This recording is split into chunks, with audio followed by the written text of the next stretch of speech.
جس نے اللہ کے نبیوں کو تنگ کیا، اللہ تبارک و تعالیٰ نے پوری کی پوری قوموں کو نیست و نابود کر دیا. یہی تو پورے قرآن مجید میں آ رہا ہے. تو اگر نبی صلی اللہ علیہ وسلم کے ساتھ کسی نے برائی کی تو آخرت میں اللہ تبارک و تعالیٰ اس کے ساتھ بھی بدلہ لے گا، کیونکہ حضور صلی اللہ علیہ وسلم وہ واحد شخصیت ہے جس کے لیے اللہ پاک کہہ رہا ہے ان اللہ و ملائکتہ یصلون علی النبی یا ایھا الذین آمنوا صلوا علیہ وسلموا تسلیما، کہ میں میرے فرشتے درود و سلام پڑھتے ہیں محمد الرسول اللہ صلی اللہ علیہ وسلم پر، اے ایمان والو تم بھی درود و سلام پڑھو. تو یہ وہ شخصیت ہے جس سے اللہ تبارک و تعالی آسمان کی بلندیوں پہ بلا کے اور اس کو اپنی پاس بٹھا کے، اور اللہ تبارک و تعالی ان سے پوچھ رہے ہیں کہ میرے لیے کیا لے کے آئے ہو. اور ہمارے نبی صلی اللہ علیہ وسلم فرماتے ہیں التحیات للہ والصلوات والطیبات، اے اللہ میں اپنی قولی بدنی مالی تمام عبادتیں تیرے لیے لایا. اللہ کے رسول کو اللہ تعالیٰ جواب دیتے ہیں السلام علیکہ ایھا النبی ورحمۃ اللہ وبرکاتہ، سلامتی ہو آپ پر اے نبی اور میری رحمت اور برکت، اور میرا اور آپ کا نبی قربان جائے ان کے اوپر. وہ کہتے ہیں اللہ میں تو اپنے صحابہ کی طرف سے بھی ریپریزنٹیشن کرنے آیا ہوں، میں تو امام بنا کے بھیجا گیا ہوں، اللہ میں اپنے صحابہ کی بھی قولی بدنی مالی عبادتوں کا تحفہ تیرے لیے لایا ہوں، اور سلامتی تو نے مجھ پہ دی. اللہ پاک فرماتے السلام علینا وعلی عباد اللہ الصالحین، کہ سلامتی ہو آپ پر اور ان سب پر جو میرے سامنے اپنے ایمان کو اور اپنے اعمال کو پیش کرتے ہیں تحفے کے طور پر. صحابہ کرام یہ سنتے ہیں تو کہتے ہیں بے اختیار ہو کے اشہد ان لا الہ الا اللہ واشہد ان محمد عبدہ ورسولہ، کہ بے شک اے نبی صلی اللہ علیہ وسلم آپ ہی اللہ کے نبی ہیں، ہم گواہی دیتے ہیں کہ آسمان پر جا کے اللہ سے کلام کر کے آپ ہمیں نہیں بھولے، وہاں سے بھی آپ ہمارے لیے سلامتی لے کے آئے. الصلاۃ معراج المومنین، نماز کا تحفہ لے کے آئے کہ ہم اللہ تبارک و تعالیٰ سے کلام کرنے کے لیے کھڑے ہو رہے ہیں، ہم سجدہ زمین پر کر رہے ہیں اور سجدے کا نشان ہمارا آسمان پہ اللہ کے پیروں میں ہی ہو رہا ہے. حضور صلی اللہ علیہ وسلم کے جب آخری وقت آیا تو حضور صلی اللہ علیہ وسلم نے صحابہ سے بولا تمہیں پتہ ہے کہ میں کب راضی ہوں گا؟ اللہ قرآن مجید میں آیت نازل کر رہا ہے سورۃ الضحیٰ میں وَلَسَوْفَ يُعْطِيكَ رَبُّكَ فَتَرْضَىٰ، اے نبی ان قریب ہم آپ کو خوش کر دیں گے، راضی کر دیں گے. حضور فرماتے ہیں تمہیں پتہ ہے میں کب راضی ہوں گا؟ میں اس وقت راضی ہوں گا جب قیامت کے دن اللہ تبارک و تعالیٰ میری امت کا ایک ایک شخص جس کے دل میں رائی کے دانے کے برابر بھی ایمان ہو وہ جہنم سے نکال کر جنت میں نہ لے آئے. لوگ جہنم میں جائیں گے، قرآن کہہ رہا ہے وَإِن مِّنكُمْ إِلَّا وَارِدُهَا كَانَ عَلَىٰ رَبِّكَ حَتْمًا مَّقْضِيًّا، کہ ہر شخص کو پل صراط کے اوپر سے گزرنا ہے. دنیا کا پل صراط کیا ہے؟ مشکلات ہیں. دنیا کا پل صراط کیا ہے؟ غم ہے، تکلیفیں ہیں. مگر کیا ہے اس کے اندر اگر ایمان مضبوط ہے تو تکلیف اگر آپ کے اوپر آئی ہے اور تکلیف میں آپ ہیں اس وقت اور آپ صبر کرتی ہیں، اللہ پر بھروسہ رکھتی ہیں، تو اللہ تبارک و تعالیٰ فرما رہا ہے انما یوفی الصابرون اجرہم بغیر حساب، بے شک صبر کرنے والے کو میں بے حساب عطا فرماتا ہوں. تو یہ ایمان ہوگا آپ کا آخرت پر تو آپ کو اپنے نتیجے کو وہاں دیکھنے کی خوشی ہوگی. آپ یہاں پر ایک سبحان اللہ الحمدللہ اللہ اکبر پڑھیں گی تو آپ کو یقین ہونا چاہیے کہ آخرت میں جنت میں میرا درخت لگا ہوا ہوگا. فرما رہے حضور صلی اللہ علیہ وسلم کلمتان خفیفتان علی اللسان حبیبتان الی الرحمن سبحان اللہ و بحمدہ سبحان اللہ العظیم. جب آپ یہ پڑھیں گے تو آپ کو اور بھی پتا چلے گا کہ کیا سبحان اللہ مجھے وہاں پر جنت میں یہ ساری چیزیں ملیں گی. تو چھٹی منزل آپ کو سورۃ القاف سے لے کر سورۃ القاف سے سورۃ الواقعہ 7 صورتیں ملتی ہیں مکی، اور سورۃ الحدید سے لے کے سورۃ التحریم تک 10 صورتیں ملتی ہیں مدنی ایمان بالآخرت پر. 7ویں منزل اور آخری منزل سورۃ الملک سے لے کر سورۃ الاخلاص تک مکی صورتوں کی تعداد ہے 46، اور مدنی صورتیں سورۃ الفلق اور سورۃ الناس ہے، جس کے اندر اللہ تبارک و تعالی مدنی صورت بیان کر رہا ہے اور فرماتا ہے اللہ تعالی سورۃ الفلق میں بھی اور سورۃ الناس میں بھی کہ اگر تمہارے اوپر کوئی پریشانی آ رہی ہے، اگر تمہارے اوپر کوئی جلن، حسد، کینہ، بغض کر رہا ہے تو تم یہ سورتوں کو پڑھ لو، اللہ تبارک و تعالی تمہیں حفاظت دے گا۔ ترجمہ پڑھ لیتے ہیں سورۃ الفلق اور ناس کا۔ سورۃ الفلق کا ترجمہ ہے، کہو کہ میں صبح کے مالک کی پناہ مانگتا ہوں ہر چیز کی برائی سے جو اس نے پیدا کی، اور تاریک رات کی برائی سے جب وہ خوب چھا جائے، اور گنڈوں میں پڑھ پڑھ کر پھونکنے والوں کی برائی سے، اور حسد کرنے والے کی برائی سے جب وہ حسد کرنے لگے۔ یعنی اللہ تبارک و تعالی ہمیں ایک بتا رہے کیفیت جو باہر سے ہمارے اوپر اثر انداز ہوتی ہے، اور سورۃ الناس میں اللہ تبارک و تعالی فرما رہے وہ کیفیات جو اندر سے ہمارے اندر گڑبڑ کرتی ہیں۔ فرماتے ہیں سورۃ الناس میں، کہو کہ میں لوگوں کے رب کی پناہ مانگتا ہوں، لوگوں کے بادشاہ کی پناہ مانگتا ہوں، لوگوں کے معبود برحق کی پناہ مانگتا ہوں دل میں وسوسے ڈالنے والے شیطان کے شر سے، جو اللہ کا نام سن کر پیچھے ہٹ جاتا ہے۔ شیطانی وسوسہ جب دل میں آئے تو کوئی بھی ایسا شخص نہیں ہے جس کے دل میں وسوسے نہ آئے، ٹھیک ہے۔ حضور صلی اللہ علیہ وسلم کے پاس صحابہ کرام آئے اور انہوں نے کہا، یا رسول اللہ، ہمارے دل میں کبھی کبھار آپ کے لیے ایسی ایسی وسوسے آتے ہیں کہ ہم اپنی زبان سے کہنا جو ہے نا وہ اس سے پہلے اپنی زبان کاٹ لینا پسند کرتے۔ تو اللہ کے رسول صلی اللہ علیہ وسلم نے فرمایا کہ وہ وسوسہ جو تمہارے اندر رہ جائے، ٹھیک ہے، اور تم اسے بیان نہ کرو تو اللہ تبارک و تعالیٰ کی طرف سے معافی ہے۔ یہ آیت کون سی ہے قرآن مجید میں جو آپ کو اس کی معافی دے رہی ہے؟ وہ بھی سورۃ البقرہ کی آیت ہے۔ سورۃ البقرہ کی آیت جو ہم نے آخری بتائی ہے نا، کہ جو اللہ تعالیٰ نے آسمانوں پر نازل کی تھی آمن الرسول سے، اس سے پہلی والی آیت ہے 284، للہ ما فی السماوات وما فی الارض وَإِن تُبْدُوا مَا فِي أَنفُسِكُمْ أَوْ تُخْفُوهُ يُحَاسِبْكُم بِهِ اللَّهُ فَيَغْفِرُ لِمَن يَشَاءُ وَيُعَذِّبُ مَن يَشَاءُ وَاللَّهُ عَلَى كُلِّ شَيْءٍ قَدِيرٌ۔ اللہ ہی ہے مالک ان سب چیزوں کا جو آسمان میں ہیں، جو زمین میں ہیں، اور جو باتیں تمہارے دلوں میں ہیں، چاہے تم ان کو ظاہر کرو چاہے تم ان کو پوشیدہ رکھو، اللہ تم سے حساب لے گا، پھر جسے چاہے گا بخش دے گا اور جسے چاہے گا سزا دے گا، اور اللہ تو ہر شے پہ پوری قدرت رکھتا ہے۔ جب یہ آیت نازل ہوئی وسوسے والی، یہ جب آیت نازل ہوئی تو صحابہ کرام ڈر کے مارے ان کی حالت خراب ہو گئی کہ ہمارے دل میں جو حضور صلی اللہ علیہ وسلم کے لیے کبھی کبھی وسوسے آتے ہیں اللہ کی طرف سے کہ اللہ ہماری مدد کرے گا نہیں کرے گا، ہمارے دل میں وسوسے آتے ہیں جب ہم پریشانی میں ہوتے ہیں، غم میں ہوتے ہیں، اور ہم سوچتے ہیں کہ ہمیں بھی اختیار ہے کہ نہیں، ہم بھی کچھ کر سکتے ہیں یا نہیں، ہم اپنی بات کو رسول کی بات کے اوپر رکھنے کے وسوسے آتے ہیں، تو اللہ تعالیٰ کہہ رہا ہے کہ تمہارے دل میں جو بات آتی ہے اس پہ بھی تمہاری پکڑ ہوگی۔ تو صحابہ کرام بڑی مشکل سے حضور صلی اللہ علیہ وسلم کے پاس آئے اور انہوں نے کہا، اللہ پاک اگر ہمارے دلوں کے وسوسوں پہ بھی ہمیں پکڑنے لگا تو پھر تو ہم میں سے کوئی بھی نہیں بخشا جائے گا۔ یہ وہ آیت ہے جو صحابہ کرام کی پریشانی کی وجہ سے فوراً منسوخ ہو گئی۔ منسوخ ہو گئی سے کیا مراد ہے؟ اب اس آیت کا حکم نہیں ہے۔ اللہ کے رسول صلی اللہ علیہ وسلم نے فرمایا کہ اگر تمہارے دل میں کوئی بھی وسوسہ آ رہا ہے اللہ کے خلاف، رسول کے خلاف، کسی کے بھی خلاف، اور تم اس پہ عمل نہیں کرتے اور تم اس کو منہ سے زبان سے نہیں کہتے، تو اللہ تعالیٰ اس پہ تمہاری پکڑ نہیں کرے گا اور اللہ تبارک و تعالیٰ تمہیں معاف کر دے گا۔ یہ ہے وہ آیت جس کو قرآن کو جب تک آپ قرآن سے نہیں سمجھیں گی نا، آپ کو قرآن سمجھ میں نہیں آئے گا۔ قرآن کو اس کی حیثیت سے سمجھیے۔ دیکھیے یہ آیت ہے الذی یوسوس فی صدور الناس، جو لوگوں کے دلوں میں وسوسے ڈالتا ہے، خواہ وہ جنات میں سے ہو یا وہ انسانوں میں سے ہو۔ انسان ہی انسان کے دل میں وسوسہ ڈالتا ہے، انسان ہی انسان کو اللہ سے دور کرتا ہے، انسان ہی اللہ کی رحمت کو سمجھتا ہے کہ اس کو نہیں ملے گی۔ اللہ تبارک و تعالیٰ فرماتے ہیں تم جیسا میرے لیے گمان کرو گے میں تمہارے لیے بالکل ویسا ہوں۔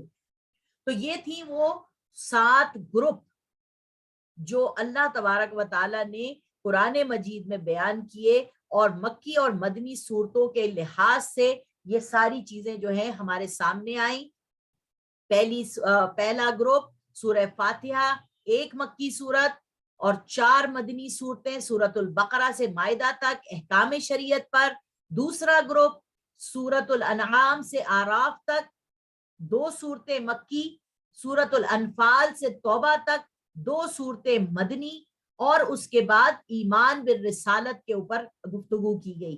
تیسرا گروپ سورہ یونس سے لے کے مومنون تک 14 صورتیں مکی ہے، سورۃ النور 1 صورت مدنی ہے، اور ایمان بالرسالت کا ذکر اس میں بھی ہے. چوتھا گروپ سورۃ الفرقان سے لے کے سورۃ السجدہ تک 8 صورتیں ہیں، سورۃ الاحزاب 1 مدنی صورت ہے بیچ میں ایمان باللہ پر.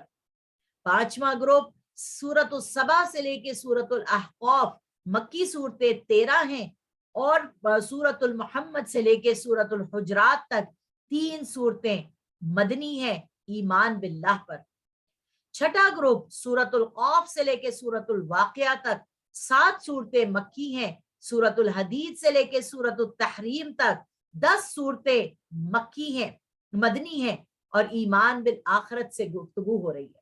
ساتواں گروپ سورۃ الملک سے لے کے سورۃ الاخلاص تک 46 صورتیں مکی ہیں، اور سورۃ الناس، سورۃ الفلق اور سورۃ الناس 2 صورتیں مدنی ہیں ایمان بالآخرت پر.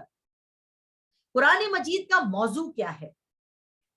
فلسفہ، جیولوجی، فزکس، سائنس، یہ قرآن کا موضوع ہے؟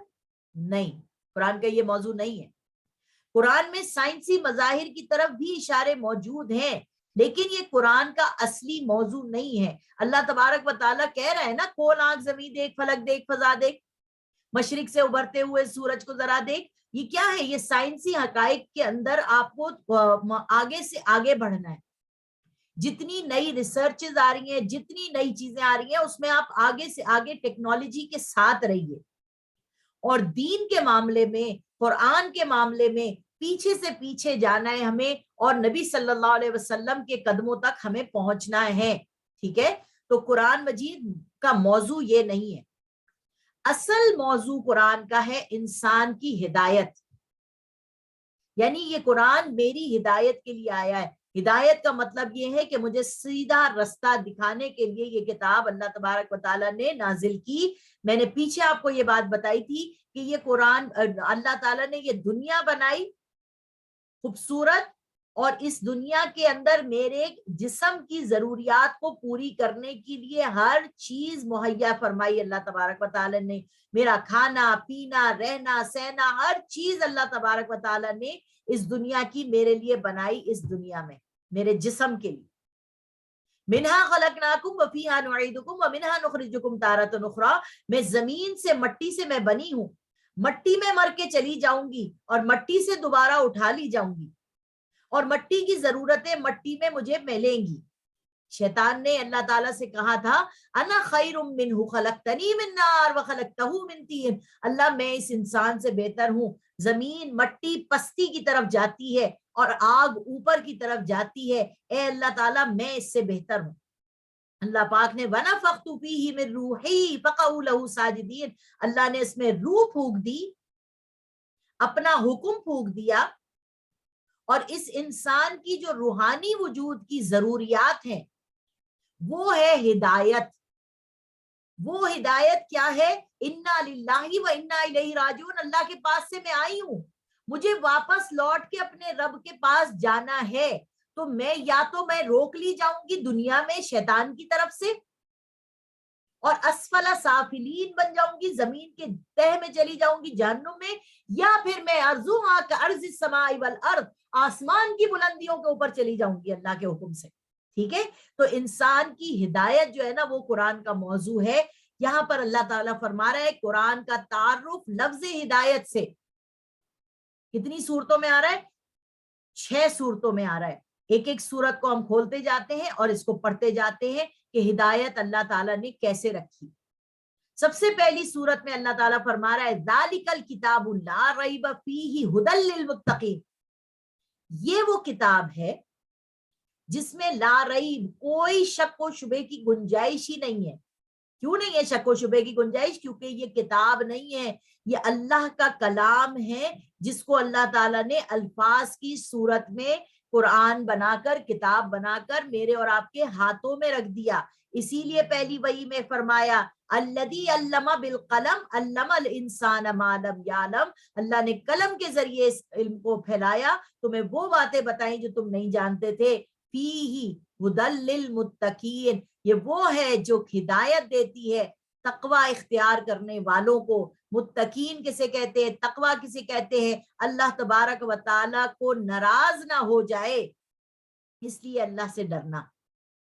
آگے فرماتے ہیں سورۃ البقرہ کی آیت نمبر 185 میں، شہر رمضان الذی انزل فیہ القرآن ھدی للناس وبینات من الھدی والفرقان۔ اللہ تعالیٰ فرما رہے ہیں کہ رمضان کا مہینہ وہ ہے جس میں میں نے اس قرآن مجید کو نازل کیا ہدایت کے لیے لوگوں کے، وبینات من الھدی، اور واضح فرق کر دیا میں نے سیدھے رستے کی طرف، اور فرقان بنایا، حق و باطل میں فرق کرنے والی یہ کتاب بنائی، اس میں ساری باتیں اللہ تعالیٰ نے بتا دی۔ اور دیکھیے آپ رمضان میں کیوں کیا؟ کیونکہ رمضان میں ہماری دنیاوی جو ضرورتیں ہیں، پینے کی، کھانے کی، سونے کی، جاگنے کی، اللہ تبارک و تعالیٰ نے ان ساری کیفیات کو روکا۔ ہم کھاتے نہیں ہیں، پیتے نہیں ہیں، سارا دن روزے سے ہوتے ہیں۔ ہماری روح کو غذا دینے کے لیے اللہ تبارک و تعالیٰ نے فرمایا کہ دن میں روزہ رکھو اور رات کو قیام کرو، اور پھر اپنے قیام کے اندر قرآن مجید کی تلاوت کرو، تو تیرے ضمیر پر جب تک نہ ہو نزول کتاب تو آپ کے دل کے اندر قرآن اترے گا، اور آپ کو پتہ چلے گا یہ کتاب میرے لیے ہدایت کے واسطے آئی ہے، دلہن کے سر کے اوپر سے گزارنے کو نہیں آئی، کسی کے مرنے پہ قرآن خوانی کرنے کو نہیں آئی، برکت کے لیے کسی کو پریزنٹ دینے کو نہیں آئی، بلکہ یہ میری ہدایت کے لیے آئی ہے، مجھے وہ رستہ دکھانے کے لیے آئی ہے جس رستے کے اوپر چل کے میں سیدھی اللہ تبارک و تعالیٰ سے جا کے ملاقات کر سکتی ہوں۔ سورۃ اللقمان کی آیت نمبر 3 میں بتا رہا ہے ھدی ورحمۃ للمحسنین، یہ ہدایت ہے، یہ رحمت ہے نیک لوگوں کے لیے، محسنین احسان کرنے والوں کے لیے۔ اولئک الذین انعم اللہ علیہم من النبیین والصدیقین والشہداء والصالحین وحسن اولئک رفیقا، وہ لوگ جو نبی ہے، صدیقین ہیں، سچے ہیں، شہداء شہید ہیں، والصالحین اور نیک لوگ ہیں، احسان کرنے والے لوگ ہیں۔ احسان کرنا کسے کہتے ہیں؟ ان تعبد اللہ کانک تراہ فان لم تکن تراہ فانہ یراک۔ کیا مطلب اس کا؟ یعنی اللہ کی عبادت ایسے کرو جیسے تم اسے دیکھ رہے ہو، اور اگر تم اسے نہیں دیکھ رہے تو وہ تو تمہیں دیکھ رہا ہے، یہ احساس تو اپنے اندر پیدا کرو۔ تو وہ لوگوں کے لیے یہ قرآن ہدایت ہے جو اور رحمت ہے جو اللہ کے لیے ہر کام کرتے ہیں۔ دنیا ان کو مقصود نہیں ہوتی، اللہ کی رضا مقصود ہوتی ہے۔ جب اللہ کی رضا مل گئی تو دنیا تو ان کے قدموں میں آ کے گرے گی، اور یقین مانے گرتی ہے۔ آپ کی کوئی ضرورت اللہ پاک رکنے نہیں دیتا، جب آپ اللہ کی ضرورت کو، اللہ کے کام کو اس کے لیے پھیلاتے ہیں تو اللہ تعالیٰ لوگوں کو آپ کی طرف متوجہ کر دیتا ہے۔ آگے فرماتے ہیں سورۃ التوبہ کی آیت نمبر 33 میں، وَالَّذِي أَرْسَلَ رَسُولَهُ بِالْهُدَى وَدِينِ الْحَقِّ لِيُظْهِرَهُ عَلَى الدِّينِ كُلِّهِ وَلَوْ كَرِهَ الْمُشْرِكُونَ۔ وہی ہے رب جس نے بھیجا اپنے رسول کو بالہدا، ہدایت دینے والا، اور دین حق لے کے بھیجا، لیظہرہ علی الدین کلی، تاکہ تمام دینوں کی جو باتیں غلط ہو چکی ہیں ان لوگوں میں، جو انہوں نے اپنی کتابوں کو چینج کر رکھا ہے، جو انہوں نے اپنے اوپر غلط چیزیں مسلط کر رکھی ہیں، لیظہرہ علی الدین کلی، ان کی تمام لوگوں کی دین کی چیزوں کو صحیح کرنے کے لیے اللہ تبارک و تعالیٰ نے یہ ہدایت اتاری ہے۔ وَلَوْ كَرِهَ الْمُشْرِكُونَ، اور شرک کرنے والوں کو، بدعت کرنے والوں کو، اللہ کو نہ ماننے والوں کو چاہے جتنا ناپسند ہو یہ قرآن کا نازل ہونا، اللہ تبارک و تعالیٰ اپنے نیک بندوں کے لیے اس قرآن کو نازل کر کے بھیجا ہے تاکہ وہ سیدھے رستے پر چل سکیں۔ سورۃ البنی اسرائیل کی آیت نمبر 9 میں فرما رہا ہے اللہ تعالیٰ، ان ھذا القرآن یہدی للتی ہی اقوم، بے شک یہ قرآن وہ ہے جو سیدھا رستہ تمہیں دکھاتا ہے. سیدھا رستہ کون سا؟ جو اللہ کی محبت کی طرف جاتا ہے، اللہ کی رحمت کی طرف جاتا ہے، جنت کی طرف جاتا ہے. ففروا الی اللہ، دوڑ لگا دو اللہ کے رستے میں، اور دوڑ لگا دو اللہ تبارک و تعالیٰ کے لیے. اللہم ربنا جعلنا منہم، اللہ تعالیٰ ہم سب کو قبول فرما لے. سورۃ الجن میں فرماتے ہیں آیت نمبر 13 میں، انا سمعنا قرآنا وَأَنَّا لَمَّا سَمِعْنَا الْهُدَىٰ آمَنَّا بِهِ.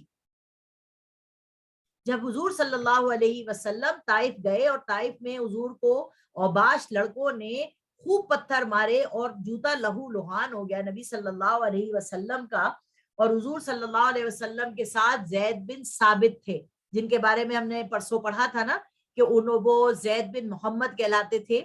تو وہ حضور صلی اللہ علیہ وسلم کے خدمت گزار تھے، وہ ان کے ساتھ تھے، وہ حضور کو بچاتے جا رہے تھے اور خود پتھر کھاتے جا رہے تھے. بہرحال ایک باغ میں نبی صلی اللہ علیہ وسلم نے قیام کیا رات کو، اور صبح کے وقت جب حضور صلی اللہ علیہ وسلم فجر کی نماز پڑھا رہے تھے، زید بن ثابت کو حضور امامت کرا رہے، زید بن ثابت پیچھے نماز پڑھ رہے، تو سورۃ الرحمن کی تلاوت کر رہے تھے.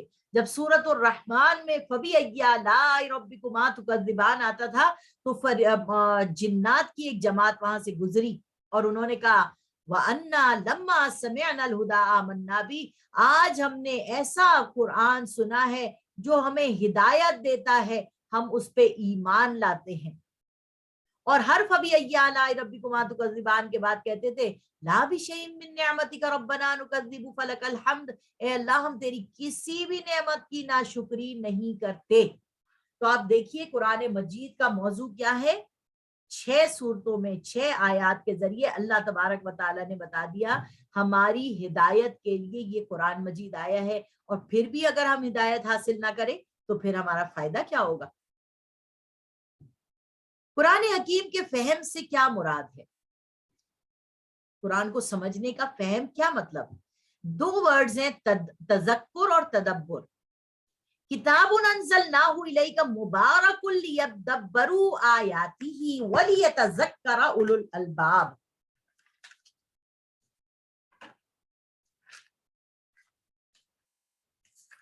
ایک منٹ. یہ قرآن ایک بابرکت کتاب ہے جو ہم نے آپ پر نازل کی ہے تاکہ لوگ اس کی آیات پر تدبر کریں اور سمجھدار لوگ اس سے نصیحت حاصل کریں. یعنی یہ کتاب جو ہے وہ آپ کے لیے آئی ہے تاکہ آپ اس میں غور و فکر کریں. اب 2 ورڈز ہیں، تذکر، ایک ورڈ تذکر ہے. تذکر کا کیا مطلب ہے؟ یاد دہانی حاصل کرنا، نصیحت اخذ کرنا. یعنی اس کی جو آیات بار بار دہرائی جاتی ہیں، ہم جو لیکچر دیتے ہیں اس میں بار بار بات آ رہی ہوتی ہے، ہم کہتے ہیں یہ تو وہی سنی ہوئی بات ہے، مگر کیا ہم نے اس کو سن کر اس پہ عمل کیا یا نہیں کیا؟ تو قرآن کیا ہے؟ تذکر ہے، بار بار آپ کو یاد دہانی کراتا ہے تاکہ اگر آپ بھول جائیں تو آپ کو یاد آ جائے. اور قرآن مجید میں اللہ تبارک و تعالیٰ حضرت آدم علیہ السلام کے لیے فرما رہا ہے کہ جب ہم نے ان کو جنت میں بھیجا تو ہم نے ان سے کہا اس فلانے درخت کے قریب بھی مت جانا، فَنَسِيتَهَا، وہ بھول گئے. سمجھ آ رہی ہے؟ شیطان نے ان کو بھلا دیا. وَكَذَلِكَ الْيَوْمَ تُنْسَىٰ، اور ان کو اسی درخت کے پاس لے کے چلا گیا. سمجھ آ رہی ہے؟ اس لیے اللہ تبارک و تعالی مجھے اور آپ کو بار بار بار بار یاد دلاتا رہتا ہے. تو تذکر کا مطلب ہے یاد دہانی حاصل کرنا، نصیحت اخذ کرنا، سرسری غور و فکر کرنا، مضامین کا لب لباب اور اخلاقی اور عملی رہنمائی حاصل کرنا. یعنی ابھی جو ہم انٹروڈکشن آف قرآن کر رہے ہیں یہ سرسری غور و فکر کر رہے ہیں، اور اس کے مضامین کا لب لباب کیا ہے کہ یہ قرآن کوئی چھوٹی بک نہیں ہے، یہ اللہ کی بات ہے، اللہ کا خط ہے. اس کو سمجھنا اور عملی رہنمائی حاصل کرنا ہمارا کام ہے تذکر کے ذریعے. دنیا کی آسان ترین کتاب ہے یہ، آسان ترین. سورۃ القمر میں اللہ تبارک و تعالیٰ فرما رہا ہے وَلَقَدْ يَسَّرْنَا الْقُرْآنَ لِلذِّكْرِ فَهَلْ مِن مُدَّكِرٍ. 4 مرتبہ یہ آیت آئی ہے. آیت نمبر 17 بھی یہی ہے،